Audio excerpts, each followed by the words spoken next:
at this tiny Carol.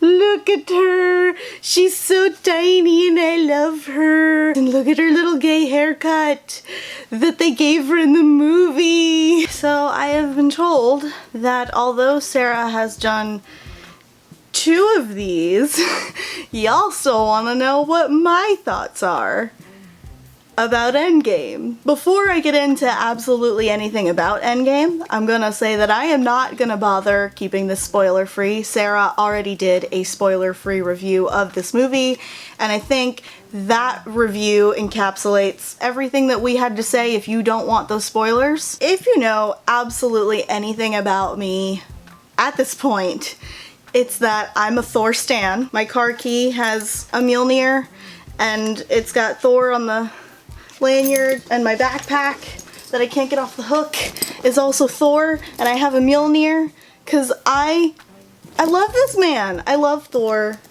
so much. Since I knew that I wasn't going opening weekend, I knew I was gonna have to take precautions. And the only thing that I really knew going into the movie was that Thor gained weight, and the movie makes fun of him for it. I was devastated. What I didn't realize until like today, the day after seeing this movie, is that apparently the Russos, or just Marvel in general, have been patting themselves on the back for having a fat superhero, except that at every single turn they make fun of Thor for being fat. There's never a second where he's allowed to grieve, except for when he's with Frigga. There's never a moment where he's allowed to be a depressed alcoholic fat man where he's not being pitied, or he's not yelling at a child over a video game, or he's not continuously drinking himself into a stupor, which just doesn't make any sense given the fact that I'm pretty sure, maybe this is just fanfic that has put it in my head that like Asgardian mead is the only thing that can really get Thor, Bucky, and Steve drunk because they're all enhanced in some certain way. I feel so disrespected by this representation of my favorite character. The Russos and Marcus and McFeely generally don't really seem to know what to do with Thor, and so they make him fat because of depression and PTSD, which happens, and that's fine. I'm not trying to shame people that fall into depressive spirals and gain weight. That would be really hypocritical of me, first of all. But the movie shames him for that. Thor is off in New Asgard, I assume somewhere in Scandinavia, and he's like clearly not dealing with grief or PTSD or depression in any way. He's just running away from his problems, which is exactly what he told Valkyrie to stop doing in Ragnarok. And he never, ever talks about anybody that he doesn't come into direct contact with at some point in Endgame. I really would not have even cared that he was fat. I would have liked if he was fat, if it wasn't a joke. I think what really has upset me is that I went into it knowing that it was going to be a joke from start to finish, and it just ended up being so much worse than I could ever have imagined. As a fat person and as a Thor fan, I feel really disrespected. Over the last like 2 years, I have never not wanted to talk about Thor, and right now I don't want to talk about him anymore. The short version of all of that is that Ragnarok is still my favorite Marvel movie ever. Okay, new topic.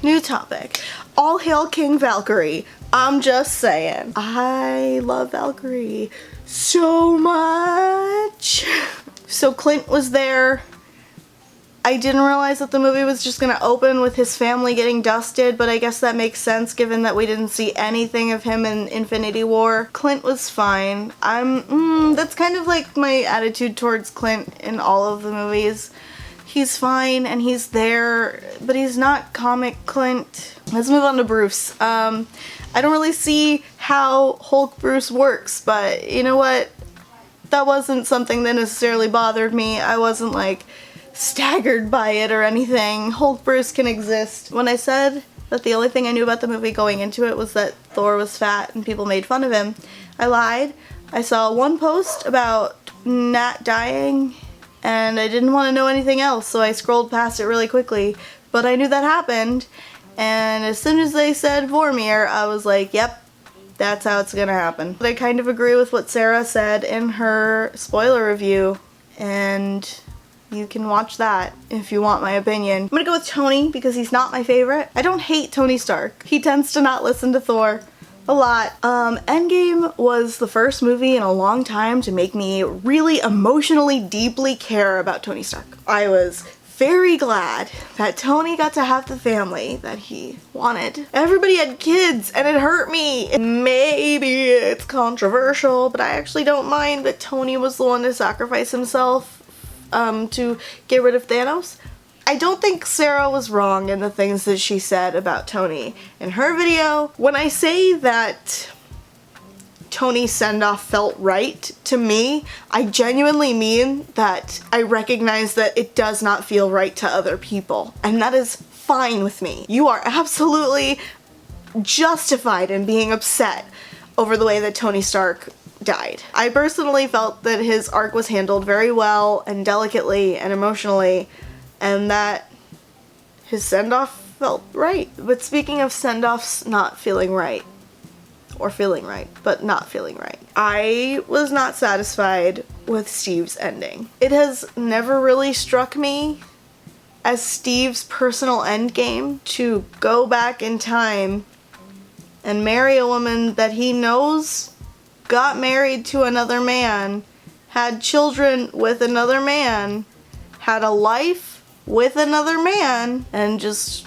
mess with all of that. I love Peggy, and I am happy for her. I wish we had actually gotten like a line out of Haley Atwell. I'm definitely just upset that like throughout all 3 of the Captain America movies, Steve loses Bucky multiple times, and Steve's endgame is to abandon Bucky 5 minutes after he's brought back from the dead. I really just wasn't ready to say goodbye to Steve like that, and it's totally a personal thing, which is again why I recognize that like if you liked the ending for Steve, that's totally justified. You're totally right in thinking that for yourself. That's fine. It's like almost up that the entire movie shits on Thor for being fat, but then like everybody talks about America's ass. But I'm not gonna blame Steve or Chris Evans for that, because like that ass though, wow.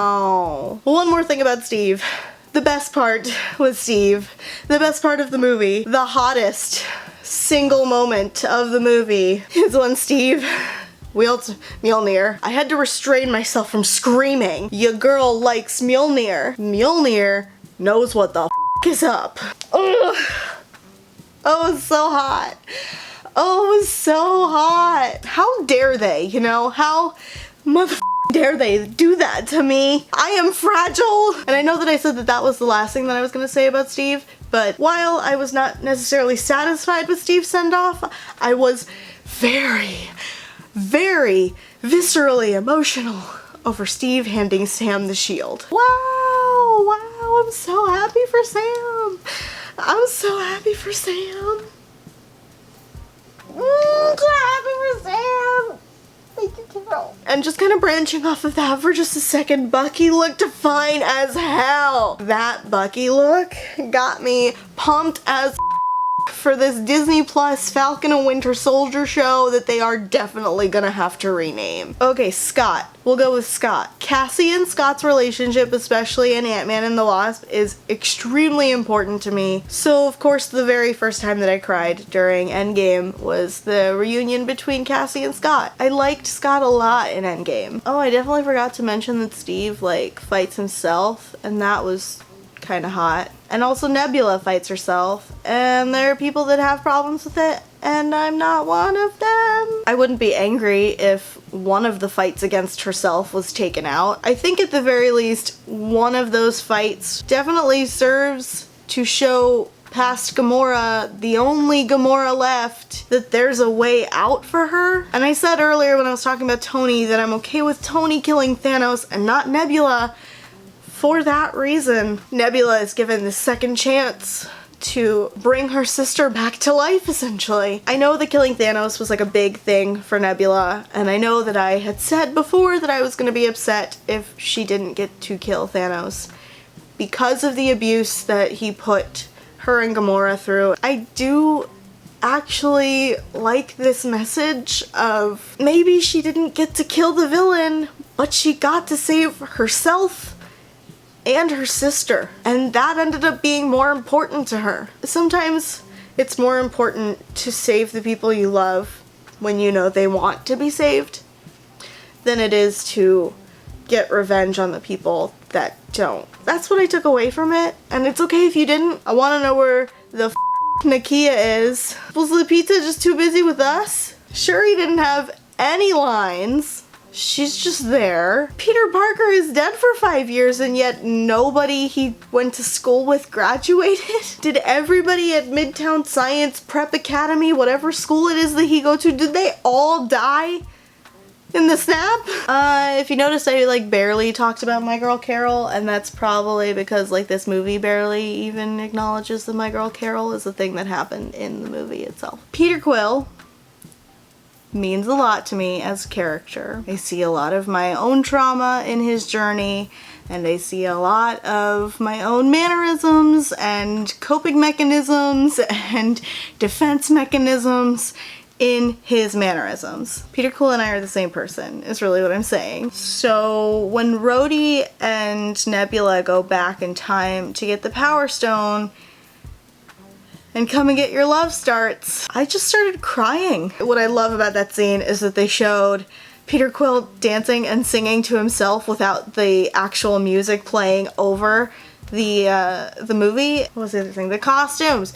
Those ugly white costumes that everybody was complaining about in the promos, including myself. They weren't so distracting in the movie because they wear them for like a minute and then they like switch into a different costume. I actually did enjoy most of the movie. My least favorite parts involved Thor. So there's no way in hell that this movie could ever be in my top 10 Marvel movies. If I pretend that Thor was like not in this movie at all, then it was a good movie. Will I buy it for Steve wielding Mjolnir alone? Possibly. Probably. What can I say? I am very easy to please. Chris Evans talks about his own damn butt in this movie. On one level, they gave me anything I could have asked for as far as Steve and his like jaded sass toward himself, toward Sitwell and Rumlow and the other Hydra agents. But on the other hand, they did Thor real dirty. Oof. Oof. The next time somebody wants to write Thor being fat, could you please just hire me? I am both fat and a Thor stan, and I would like to give him the respect that he's due. Kevin Feige, if you're like listening to this, I really like Thor, and I don't know why you haven't been recognizing that about me. My Chris Evans pillow fell over. Forget that I have a Chris Evans pillow, Kevin. Just look at this. I love Thor. I don't think that they'll ever do it, but you know, a girl can dream. In the meantime, I have this huge series coming out. Not all at once. I'm still working my way through it. It does involve my glorious pillow. This is the only hint you're getting in this video. The very first part of it should be coming out soon. I'm excited. Sarah thinks it's hilarious. I'm pretty proud of it. I think it's hilarious, honestly. Thank you so much for watching this video. If you liked it, please click the bell below so you don't miss any of our future videos, including my upcoming series that I am very excited about. If you're not already subscribed to The Princess and the Scrivener, please do so down below as well, especially if you'd like to see more videos on Disney, intersectional feminism, pop culture critiques, and more. I will probably see you soon, or one of us will see you real soon. Whew, Carol just saved me from myself.